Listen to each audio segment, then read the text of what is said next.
Sup guys, Easy here from Cool, watches only. Super quick one today. This watch is super underrated. The guys from Merkur made some sort of black magic here that I haven't seen on almost any other brand that I can think of right now. I will review this one hard, okay?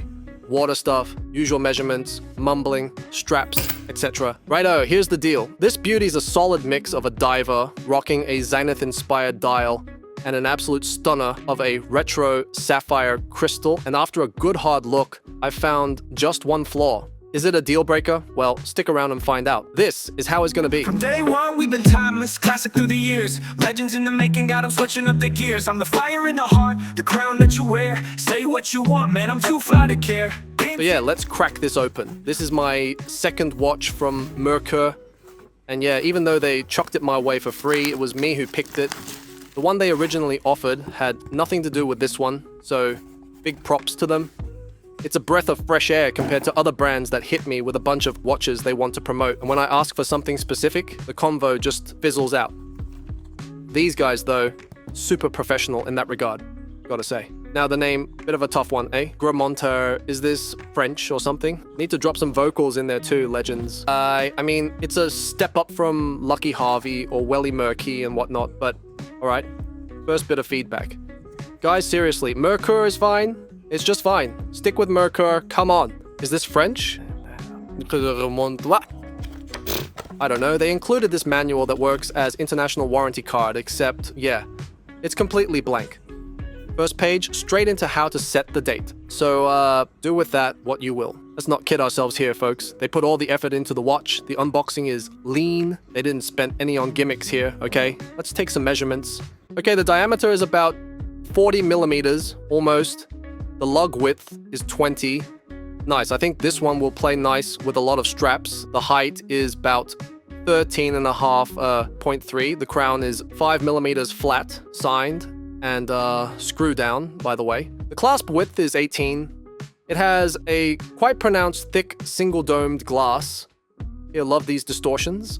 Loads of details here, starting with the glass. It's thick and works almost like a lens. Check this out. This is an NH38 movement, so normally you'd expect a deep retort, but by the geometry of the glass and the optics, it make it look like much shorter. Take a look at the center wheel pivot. It's totally normal, but when you try to spot the rehaut, it looks super narrow. Really original solution. Compared it to another watch with the same NH38, and the rehaut looks almost 3 times thinner. It's a small detail, but it really elevates the watch. Makes it look way more premium every time I glance at it. It's like it came straight from the factory with a hydro mod, without the hassle of dealing with oil issues. The AR is solid, which is key for this kind of thick sapphire, otherwise you'd barely see a thing. The dial, it has a subtle sunburst metallic black ceramic with bold white numbers and markers. You got top visibility with this one. Yeah, I'm really into this. The printing on the dial is impressively sharp, crisp. Check this out. Honestly, I can't stress enough how crucial a good anti-glare or anti-reflective treatment is. Take that away, and most of the details fly right under the radar. Now the case, it's simple, but there's one standout feature. This pronounced seam where the lugs meet the case. It's fully brushed, but not rough. Almost satin-like.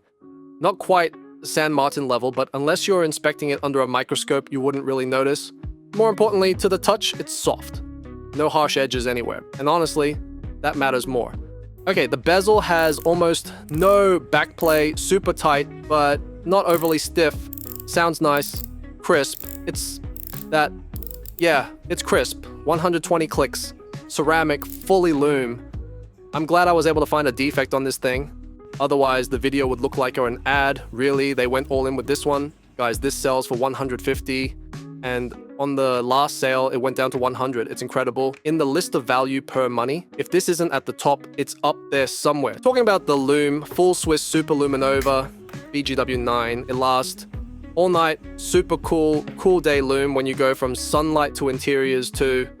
It is strong and blue and strong. Nothing more to say about it. It's blue and it's strong. Okay, next. Water resistance, yeah. In the same world where a Seiko 5 costs over 300 bucks, this watch steps up with a screw-down crown and case back, giving you 200 meters of water resistance. And for my friends in the States, Don't worry, the unit conversion's right there for you. This thing's built for action. You can take it to the beach, the pool, diving, snorkeling. It handles the elements, no worries. Now, 200 meters. That's nearly 10 blue whales stacked up, full vertical, one on top of the other.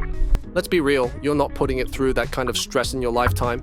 Around here, the max depth is about 60 meters, and you can't even see the bottom. Big props to them for that. Alright, straps. First time trying one of these Bonklip bracelets. Got one from a pricier watch, but absolutely love the concept. So picked one up from AliExpress, because if something exists and is being sold, there's an AliExpress version of it. I know it, you know it. If you didn't, now you know it. This one looks funky, looks nice. It feels ridiculously comfortable. Gives kinda a 60s vibes, laid back, proper summer energy. Yeah, love it. You'll get spot on fit with this. Super nice, eh? Super adjustable, can get it just right with these. 10 out of 10, easy. Okay, check it out in the Ray. Man, looks super nice. Some have commented that the clasp is too big. I think I ordered another one with a more standard clasp, but I haven't received yet from the same guys, and it cost about the same, I think. I ordered this with oversized clasp to go with the Aqua Trident I had in mind, but too black. I think it works better on this watch, so black but with steel, maybe PVD, but definitely not carbon. It looks super nice, and it is even more comfortable. A detail, these straps do not have spring bars or any quick release system. I adapted myself with the knife. Easy to do, makes it 100 times better. Check it out on a premium NATO. It's more expensive than your usual $2 NATO, but still not super expensive, and it looks like it costs $50. It looks nice. It has more details. On my latest review, I took some 8K LA footage of it. Got the gray, but you can pick some more summerish colors. Yeah, it looks nice. Next. Okay, I will ask you a favor here. Believe it or not, this is the 4th different Suede I got, and the most expensive one, it was about $15, but sincerely, I think is the same as the other cheaper ones. It looks like a beaut, but comfort-wise, it's a bit of a letdown. So, do you know, or can you recommend me something that looks like this, but that is comfortable? Preferably, that doesn't cost an arm, but, well, any hints, I'll appreciate it. It's a shame as these things look awesome. I just wish they were softer and better made. Talking about softer and better made, when I bought this the first time, it was like $1 or $2 now. It's closer to 10. These things are super comfortable, soft from the get-go, quick release system, way better made than the price would suggest. The only thing that I've used that I can compare is the Artem strap. That costs more than 200 euros. I can't recommend this thing enough. It suits this watch super nice too. Alright, onto the negatives. You could point out a few things, though some are more subjective, like the choice Gothic numbers and font, which don't quite fit the usual contemporary diver vibe, or even the name. But honestly, I kinda like all that. It makes it look different. Another thing might be the height. It does sit a bit tall. All nitpicking, really. But here's where things get weird. Not sure if it's just my sample or something broader, but this is a first for me. The clasp mechanism, sometimes it just doesn't engage. Instead of staying loose or locking properly, it ends up in this halfway state where it's apparently locked, but with relatively little force. The clasp pops open, and the watch could hit the floor. Now that I've noticed it, I make sure every time to close it right. When it does engage, it's perfectly fine. But every time I put it on, I have to take that extra precaution. It's odd because the clasp itself is solid, well made, no rough edges, nothing that looks off. So if you pick this one up, make sure to check the clasp properly. There are plenty of watches with clasps that feel rough, badly finished, or weak, but at least they work 100% of the time. This one? Definitely an unusual quirk. Okay, this was a serious one. Back to the nitpicking. It would be nice, a sticker on the rotor. It doesn't need to be a custom rotor or anything, but I don't know, more branding on the rotor could be nice. A blacked out rotor with some good Merkur branding or some stuff. Check how Oris always stamps a red thing on their SW200, something like that would be cool.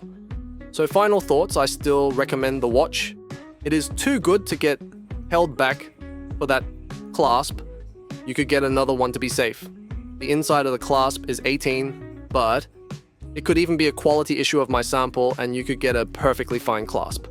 For me, the combination of LUME and glass that looks like an Hydra mod, totally worth it. So no, yeah, if interested on anything, check the links in the description. If interested on the #1 most underrated super budget summer watch in the whole scene right now, you need to see this one here. That's it, I'm out. Too fly, too high, breaking every mold. From the moment we rise to the tales being told. I'm bold, I'm rare, a vision in the air. Let the critics keep talking, I'm too fly to care. Classics don't fade, they define and inspire. We set the pace like the world on fire. No need for approval, the truth's always there. Pressure makes us diamonds, too fly to care.